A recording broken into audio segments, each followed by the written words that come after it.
Tonight on CTV News at 6, demolishing an iconic Edmonton bridge.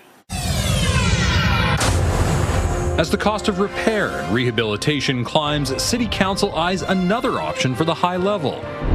A potentially big week for Alberta separatists and those opposing them. The only way that there will be a referendum is if Danielle Smith makes one happen herself.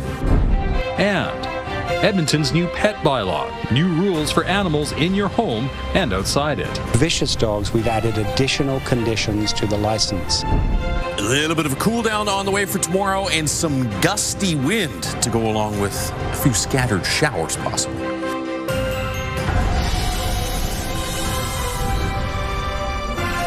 CTV Edmonton, local breaking news with Jeff Hastings. Good evening. One of Edmonton's most iconic bridges is likely going to be demolished and replaced. In 2022, City Council set aside $200 million to rehab the high-level bridge. City staff say because of rising costs in recent years, renewal is no longer feasible or fiscally responsible. Jeremy Thompson joins us now live from the River Valley, where the high-level bridge has been a major focal point for more than a century. So, Jer, what changed since Council set aside that maintenance money? Well, Jeff, you are right. The high-level bridge is now 113 years old, and in the time since Council set aside that renewal money, engineers have found more complex issues in this iconic structure. The city now estimates extending its life by 75 years would cost about $1 billion. We found that the cost is just more expensive and the amount of rehabilitation that's required is more extensive than we had originally anticipated in 2022 based on the information that we had at that time. The city says the high-level bridge is safe to use, though it will close for about 3 months in 2028 for renewal work. That's because city administration is proposing a plan to keep it open for the next 10 to 15 years while a replacement is designed, then built beside it. The city says the historic low-level bridge is also at the end of its life. The northbound bridge was built in 1900 as the first ever bridge across the North Saskatchewan. The southbound span was built in 1949. Under the proposed plan, a replacement low-level will be built, the newer span demolished, and the historic northbound bridge will be converted for walking and cycling use. The city says construction would be staggered to minimize disruption to traffic. It's also expecting to conduct extensive consultations with the public. Talking to Edmontonians about what do they need in the future high-level bridge. What does it need to look like? What does it need to deliver in terms of function? Because we're at the beginning and none of those decisions have been made yet. The high-level bridge is a designated municipal historic resource which protects it from demolition or any inappropriate alteration. The city says council has the power to remove that protection by repealing its bylaw from 1995. Now, I'm sure this whole scenario generates a million questions in the minds of Edmontonians. It is still early days, so let's go over what we do know. We do know that the Great Divide waterfall, for anyone who remembers that will not be coming back. A new bridge also wouldn't have the same issues for tall trucks. There wouldn't be the same height restrictions with trucks getting stuck entering the bridge. A new bridge could have 4 lanes, bike lanes, even high-speed rail. And when it comes to the existing slow-speed rail, the historic streetcar that goes across the top of the bridge right now, its trips across the river are in jeopardy. Right now, the city estimates replacing both the high-level and low-level bridge together would cost about $1.3 billion. That is a very early estimate and will likely change as the years go on. Administration, Jeff, is presenting this plan to council on Monday. All right, thank you, Jeremy. It's Jeremy Thompson live tonight. The organizer behind the Forever Canadian petition may get his chance to speak in front of a committee this week that could decide its future. Nermanisa joins us now live. Nerman, what can you tell us about this meeting? Well, Jeff, Thomas Lukazik says that he was told Friday night that he may be invited to present his case for keeping Alberta in Canada in front of a special committee tomorrow afternoon. He says he's not happy his petition could possibly become a referendum question, as he would rather have this discussed in the legislature where that vote would be binding. If she puts that question on a referendum, it will be like a poll. She'll be polling Albertans, but she cannot do anything with the outcome of that question, which separatists, I imagine, won't be happy with either, because they want, action from the Premier. Thomas Lukaszik's question asks, do you agree that Alberta should remain in Canada? Nearly 439,000 Albertans signed the Forever Canadian petition. Meantime, NDP leader Naheed Nenshi says he expects a referendum question about separation to appear on the ballot this fall. There is no petition, there is no referendum. The only way that there will be a referendum is if Danielle Smith makes one happen herself. And if she does do that, then the mask slips. And we know she's been a separatist this entire time. The separatist Stay Free petition was quashed on the grounds First Nations were not properly consulted. The province says it will be appealing that decision, calling the ruling incorrect in law and anti-democratic. Now, today, the organizers behind the Stay Free Alberta Independence Movement filed their own application with the Court of Appeal. Jeff. All right, Nerman, thank you. One city councillor is trying to rename a section of 99th Ave outside the Alberta legislature as Forever Canadian Avenue. Michael Jens presented the leader of the petition, Thomas Lukazik, with a gift while announcing that he'll be submitting an application to the Edmonton Naming Committee. Jens says the avenue will celebrate the largest nonpartisan citizen movement in Alberta's history. More than 400,000 Albertans signed the petition that asks, do you agree that Alberta should stay in Canada? And this conversation spun into, how do we honor this campaign? How do we have a record and a memory of this? And we thought there's no greater place than right here in front of our provincial legislature, and no greater way to honor in a permanent way than doing a street renaming. It will remind all of us that in this capital city of Alberta, closest to our parliament, we have an avenue that recognizes the fact that we are forever Canadian.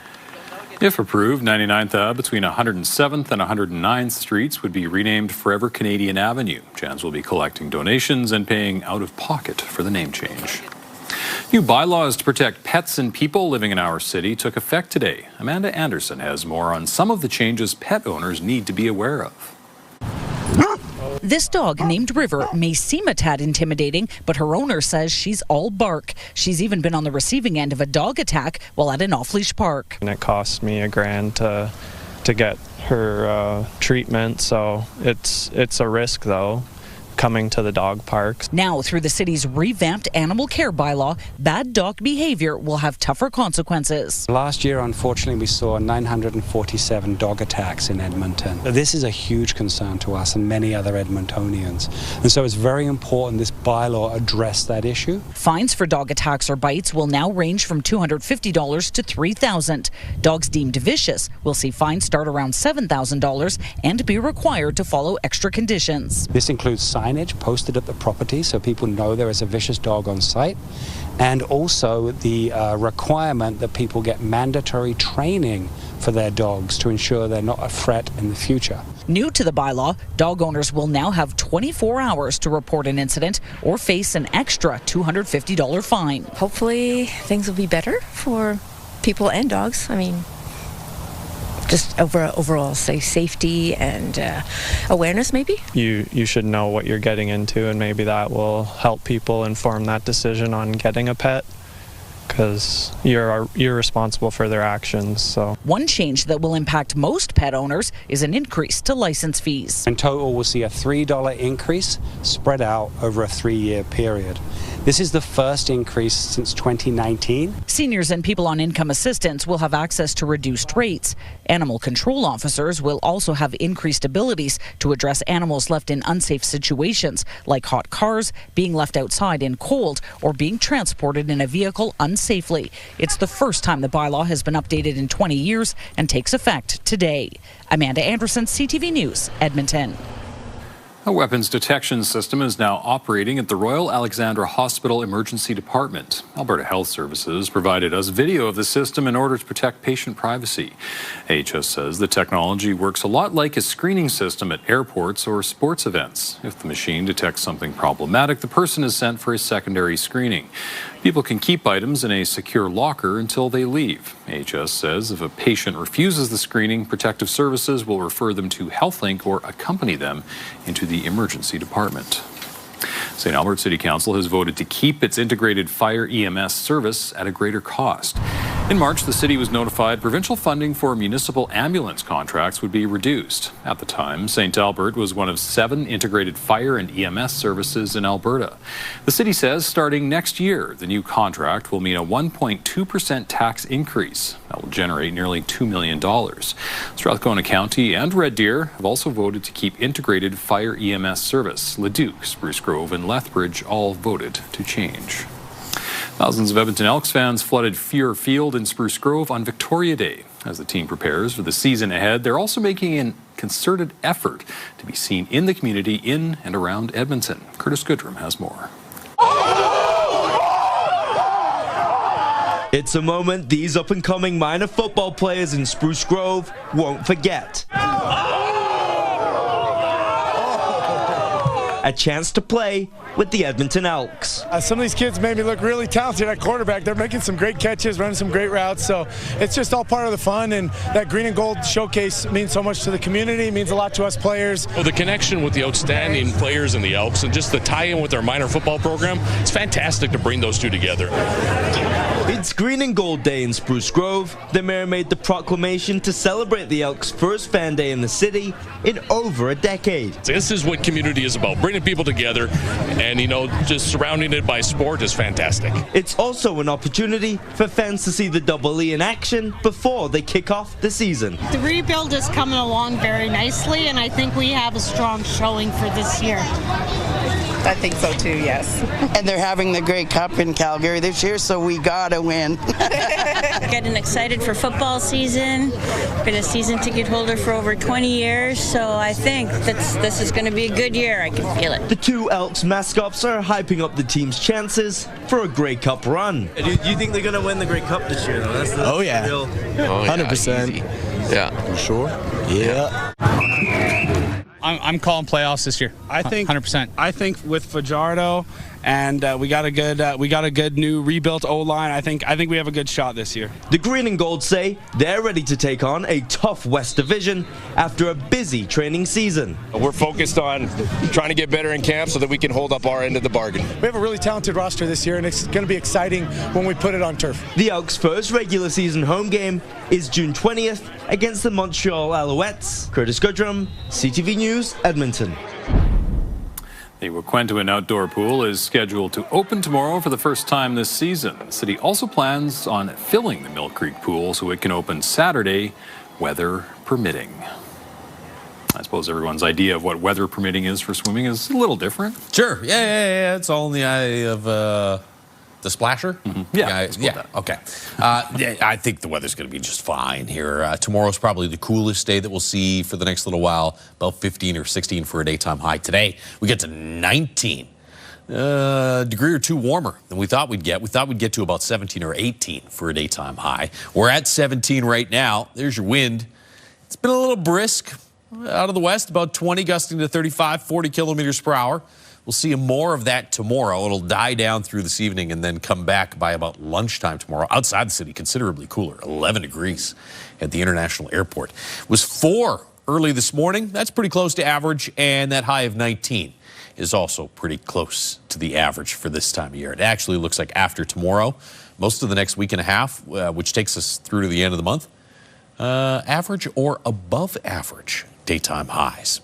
There's your scattered showers and thunderstorms. We had a little more activity in northeastern Alberta than we have for the last hour or so. A lot of the thunderstorms have been off to the west and southwest of the Edmonton area. We also had a cluster of storms around Fort Saskatchewan, and now some lightning strikes just off to the southeast of the city. But you can see in the city, been a couple sprinkles, but really most of that has avoided much of the Edmonton area, and off to the west and northwest, that's actually kind of drying out a little bit. So there might be a few more spotty showers before tonight is done, but no heavy, steady rain. That goes for tomorrow as well. Maybe a few scattered showers, but no steady, long-lasting downpours. Temperature's a bit cooler than today. We'll get into the mid-teens, and again, a little breezy.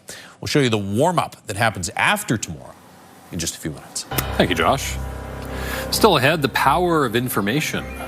But unfortunately, it's still very misunderstood, or more unfortunately, doctors think it's actually not a real condition. How a medical student is using her own experience to help patients with a nervous system disorder become their own advocates.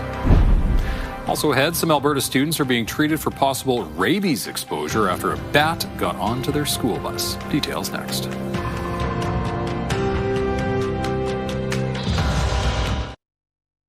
Programming brought to you by James H. Brown Injury Lawyers, the heavy hitters of injury law.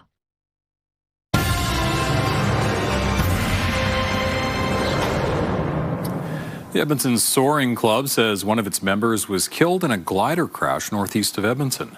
RCMP say the aircraft went down in Lamont County shortly after 3 Monday afternoon. The only person on board died at the scene. The president of the Edmonton Soaring Club says no one heard an emergency radio call, and the cause of the crash is unclear. These things are very rare. It's very rare that they happen. So it's almost always, because it's a rare event, it's usually something really unlikely.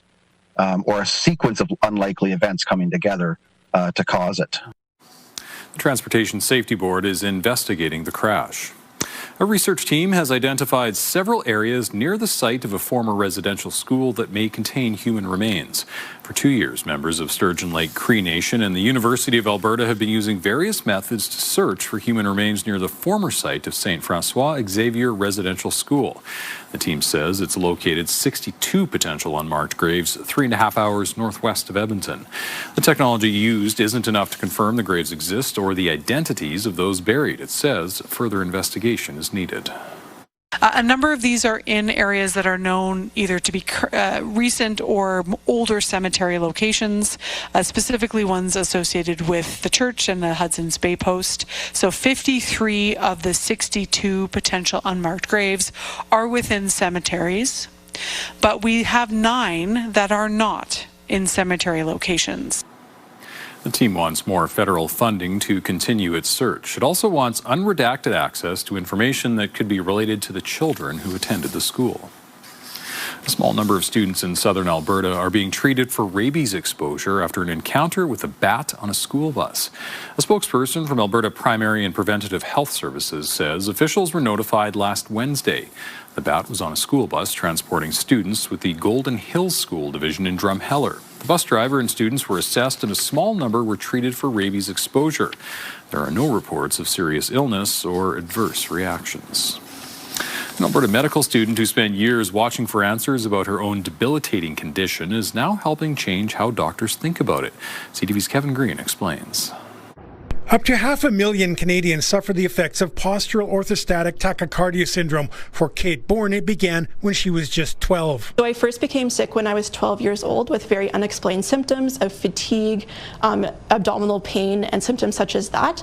The illness repeatedly derailed her education, forcing her to extend both high school and university. It was absolutely debilitating, so I definitely had to spend a lot of time in bed where I was unable to go to school and unable to do anything.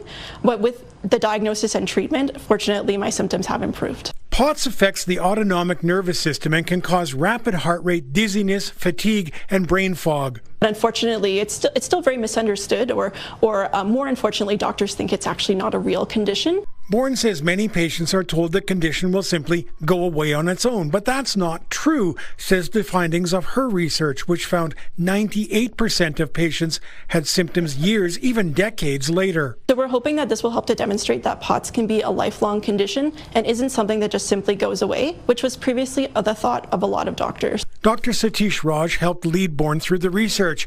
Raj says too many POTS patients have their symptoms dismissed and says the findings should change how both doctors and patients view the condition. And can't just be ignored. It's not something if you ignore it for a few months or a few years, it'll magically disappear. Bourne says the study should also arm patients to push for a diagnosis. I think it's always very helpful for patients to be their own advocate and to be educated and informed, and then be able to take that information to their doctors. While there is no cure for POTS, the researchers say with proper diagnosis and treatment, the symptoms can improve.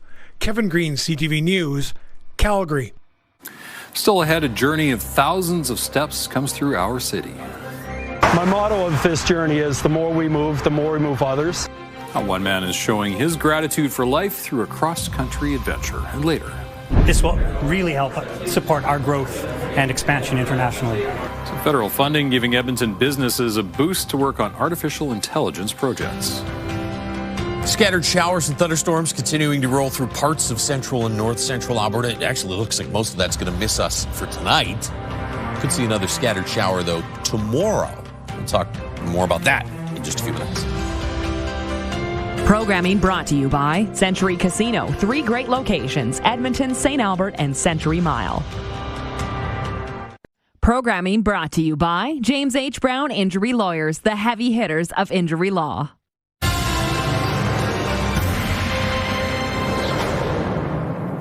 A man raising money for the healthcare system ran through Edmonton this weekend on his way across the country. Trevor Redmond goes by the Fellow in Yellow. You may have seen him running along Yellowhead Trail. He's run more than 12,000 kilometers so far. His journey started after he was hit by a car and nearly lost his leg. Redmond met Rick Hansen, who inspired him to raise money and support for mental and physical health. My motto of this journey is the more we move others. So if I see people are moved by me, you better believe I'm moved by them. Between running, walking, and biking, Redmond has nearly traveled the circumference of the earth. The money he raises goes to the $1 a Day Foundation, which supports mental health and addictions programs. The circumference of the earth is a long distance. So that's a long way, yeah. It is a long. Fun fact, when Rick Hansen was on his journey, I saw him on the side of Highway 16. Wow. Yeah, just a young You're lad. that old, hey? Enough. Take a look outside. Current temperatures right now sitting in the 17-degree range. Will be a bit cooler than that tomorrow. 15 for a daytime high. Maybe we get to 16. Either way, it's going to be a little bit cooler than average. But look at the longer range forecast. I wanted to point out the temperatures actually look like they're going to be average or above average here after tomorrow, right through to the end of the month. It's not a lot of really extreme heat coming, but not bad daytime highs. Morning lows, for the most part, stay way above zero. There might be 1 or 2 days where we get close to the freezing mark, but I think if you planted anything this past weekend, or if you're looking ahead to, you're good to go. There might be 1 or 2 nights where you got to cover things up, but I mean, that's always going to be the case. River Valley Skycams brought to you by Action Furnace. Fixed right over, it's free. We're at 16 degrees right now. 19 for a daytime high earlier today. 21 in Fort McMurray. High level made it to 20. Red Deer, 17 for a daytime high. We do have this weather statement still in effect for eastern parts of the province. Doesn't include Edmonton or Red Deer. Areas off to the east, though. Chance of some funnel clouds here as we head into the early evening hours. I think this will probably be ended here in the next little bit. This comes on the heels of the Northern Tornadoes Project announcing maybe as many as 7 landspout tornadoes over the course of the long weekend in Alberta.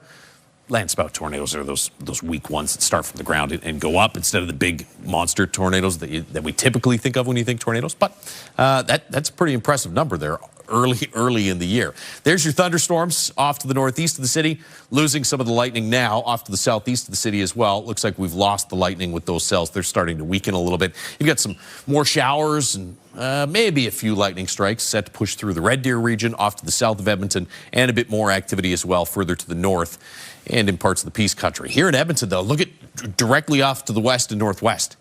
Drying out right now.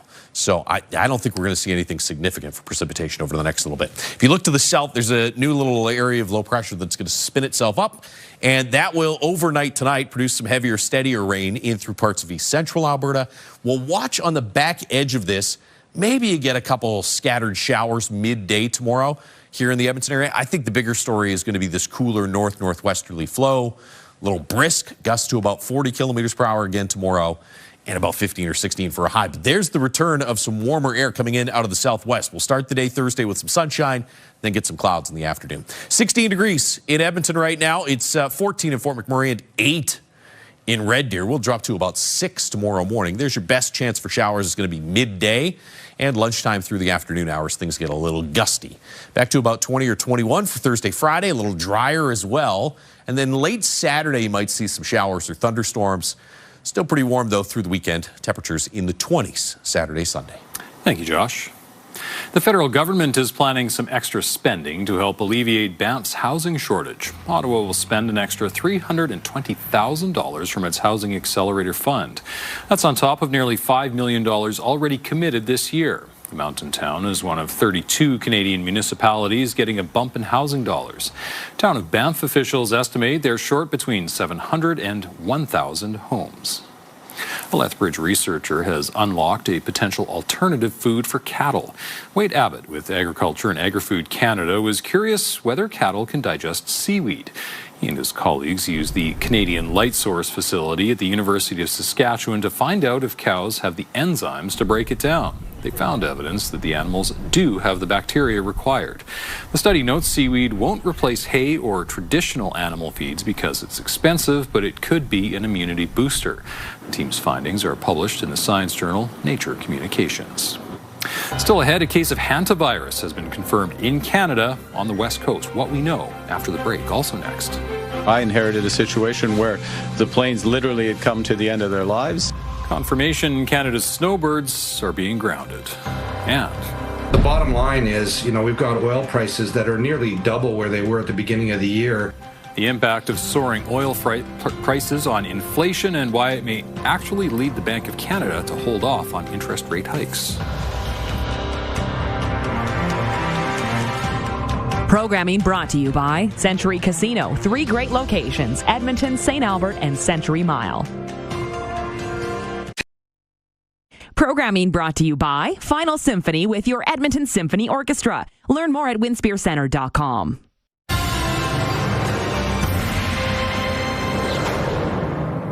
The first case of hantavirus in Canada related to a cruise off the coast of Africa has been confirmed, and the patient is in the care of Vancouver Island Health. Over the weekend, Canada's Public Health Agency says testing at the National Microbiology Lab in Winnipeg confirmed the result.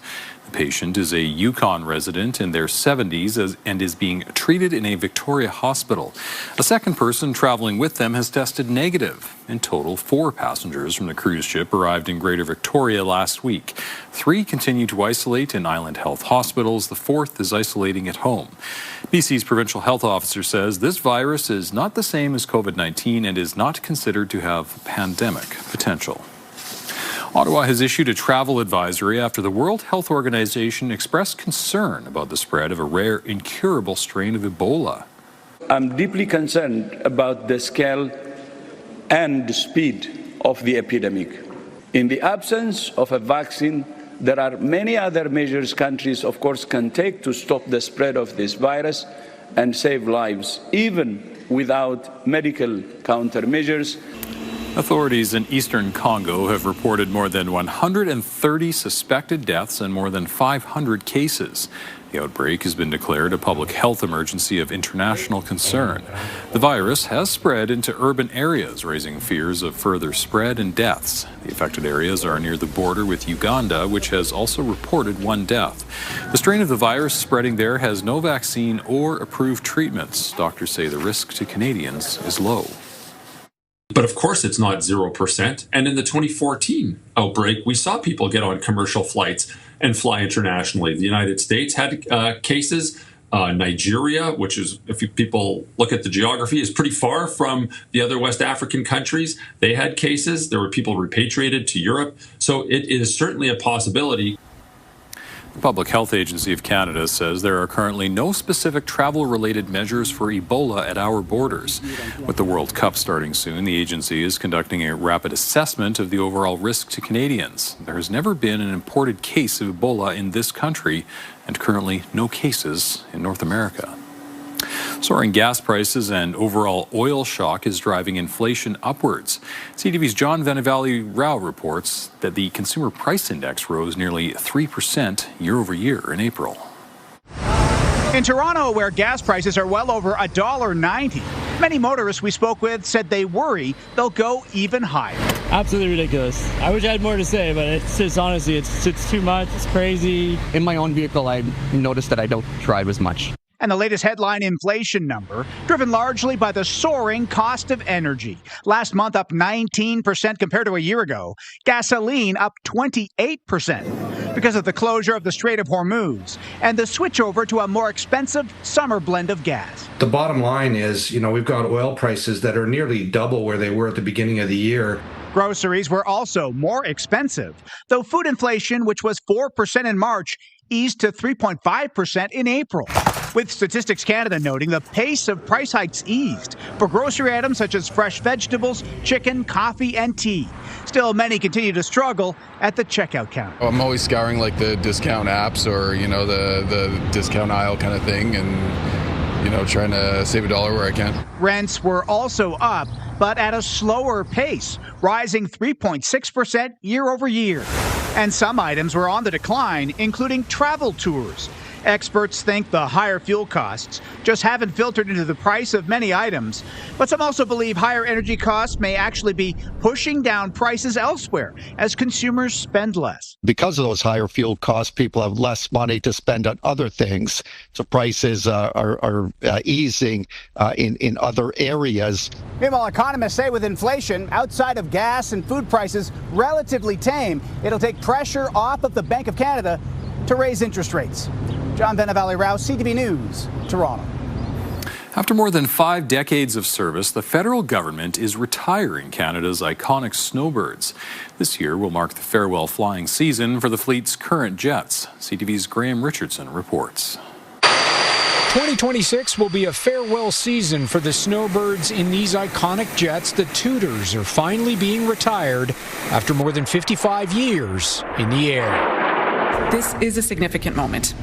And it is an emotional one because of the extraordinary connection that this team has built with Canadians over more than 5.5 decades. This decision was not taken lightly. The Defence Minister announcing Canada will replace the aging jets with these, the new Siskin 2 prop planes, not a full jet. And it's not clear when Canada will take delivery of them. We need to work with the manufacturer. We need to make sure that we receive them in graduated form. It will take some time for them to roll off the production line. But we're moving as quickly as we possibly can. The government says it remains committed to Moose Jaw and the Snowbirds, but starting in 2027, the fleet will be grounded for several years. I inherited a situation where the planes literally had come to the end of their lives. They were unique in many respects. They didn't have the parts and other things to safely fly. So the Snowbirds will continue, and new planes are being commissioned and will arrive. The Snowbirds alumni called this a profoundly disappointing decision. They also point out the new planes are propellers. No other G7 nation flies aerobatic teams without full jets. It wouldn't have been our first choice. You can't perform the same kind of show with a turboprop trainer that you can with a jet. The mayor of Moose Jaw says there are mixed emotions for his town today. The Snowbirds are cherished to all of us. They are part of our fabric. So there's still a lot of unanswered questions here. How long will it take the government to buy these new planes? When will they arrive in Moose Jaw? How long will the Snowbirds be grounded? But most importantly, when will they fly again? Graham Richardson, CTV News, Moose Jaw. The Snowbirds are scheduled to make several stops in Alberta this summer. They'll be in Villeneuve July 15th, Cold Lake July 18th and 19th, the Red Deer July 25th and 26th, and Grand Prairie August 1st and 2nd. The Montreal Canadiens are heading to the Eastern Conference Final after another Game 7 win. And taken by Alexander Carrier. Headmans the puck. Shot, score! Montreal wins Game 7! Habs jumped out to a 2-0 lead against the Sabres last night. Buffalo chipped away until they tied it up in the third. Alex Newhook then came up big for the Habs, scoring 11 minutes into overtime. Newhook also scored the winning goal in Game 7 against the Lightning in the last round. I wasn't sure if Jake touched it, so I kind of looked at him to see if he was going to celebrate or not. But, yeah, I mean, it's a crazy feeling. A lot of emotion, obviously.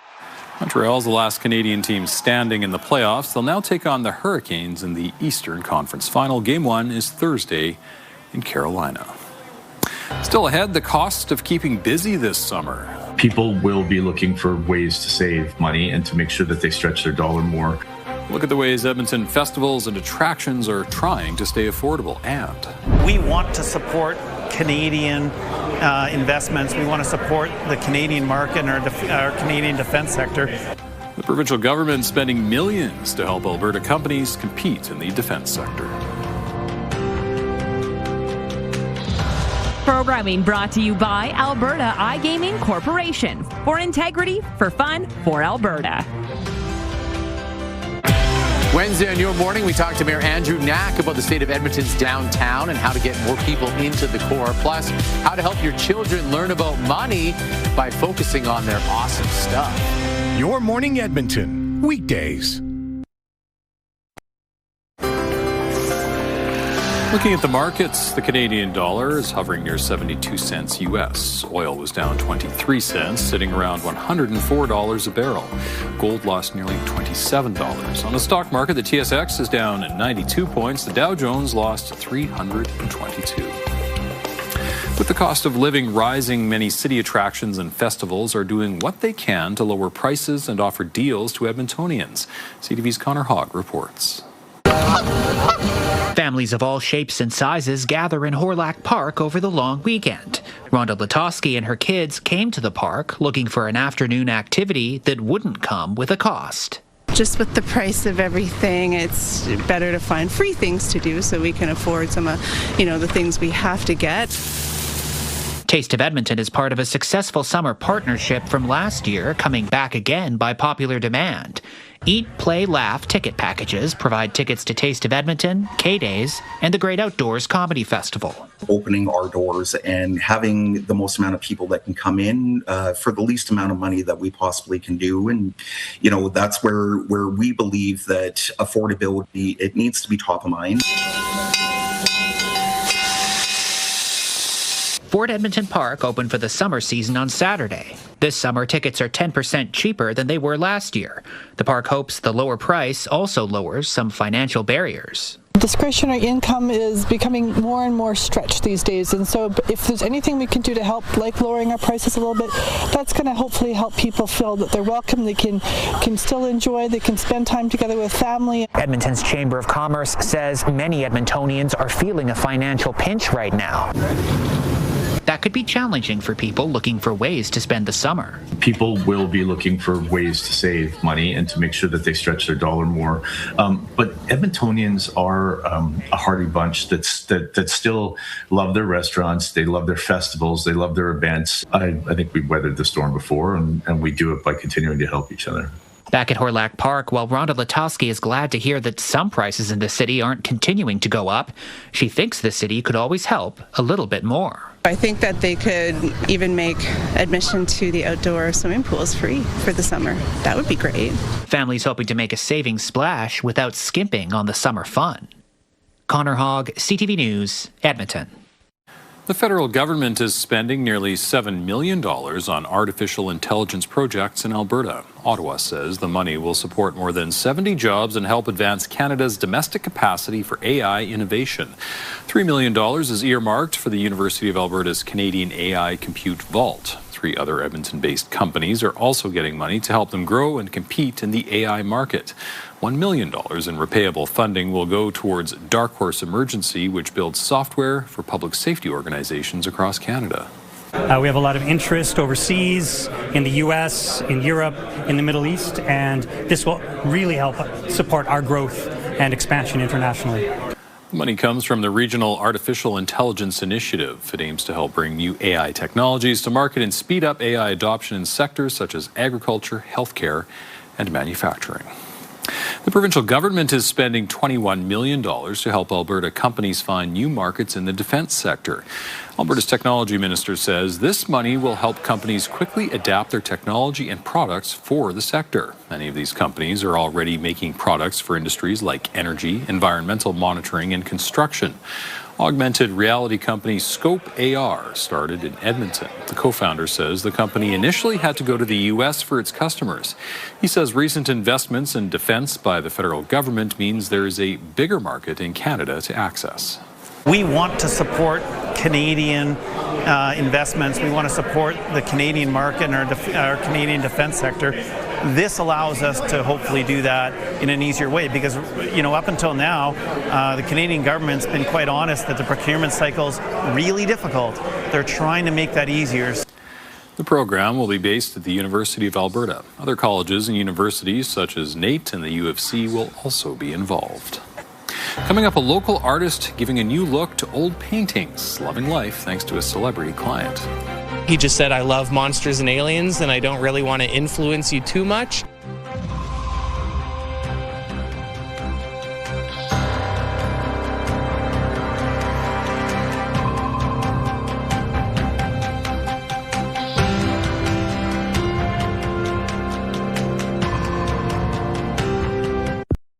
Programming brought to you by Green Tree Outdoor Living, where your dream yard becomes a reality. Stay with us. We've got another full night of great shows for you tonight on CTV.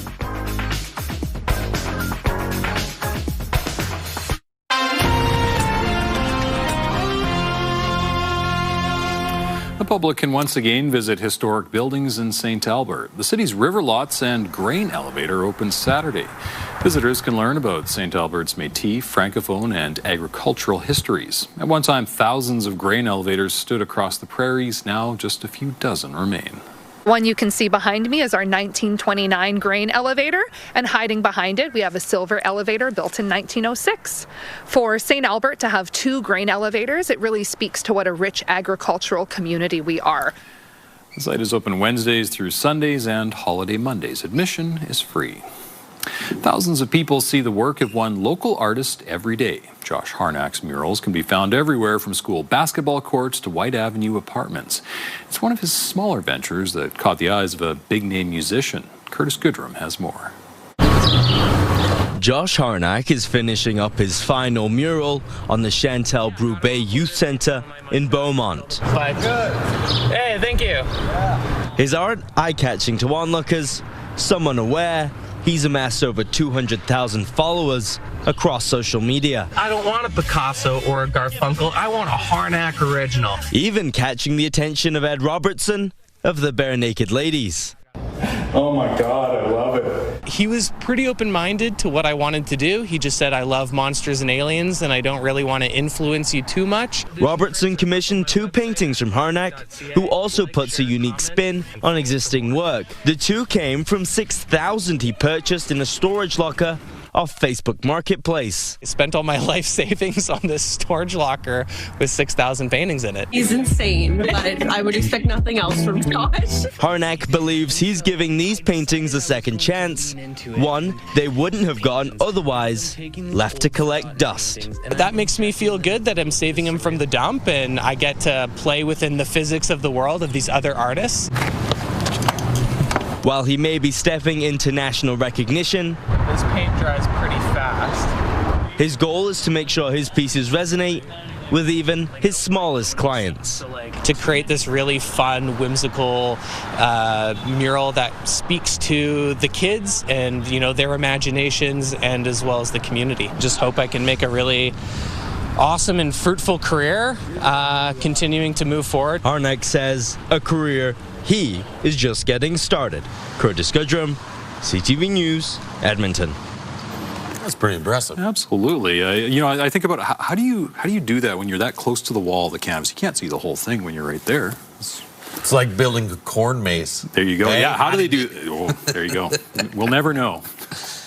Josh Harnack could probably figure that out too. 6 degrees tomorrow morning, 15 tomorrow afternoon. A little cooler than it was today. A little gusty again as well. Gusts to about 40 kilometers per hour. That'll start around lunchtime and carry through the afternoon. Doesn't look like a lot of rain, but maybe a hit and miss shower, especially midday tomorrow. Warms up again after tomorrow, back into the 20s for Thursday, Friday, Saturday, Sunday. And drier as well, aside from a chance of some late day scattered showers or thunderstorms potentially on Saturday. So nice little turnaround. It was a cool start to the long weekend. Yeah. It was really nice yesterday. Not bad temperatures today. That heat's coming back. Not bad at all. Thanks, Josh, and thank you very much for sharing your time with us. Have a great night, everyone.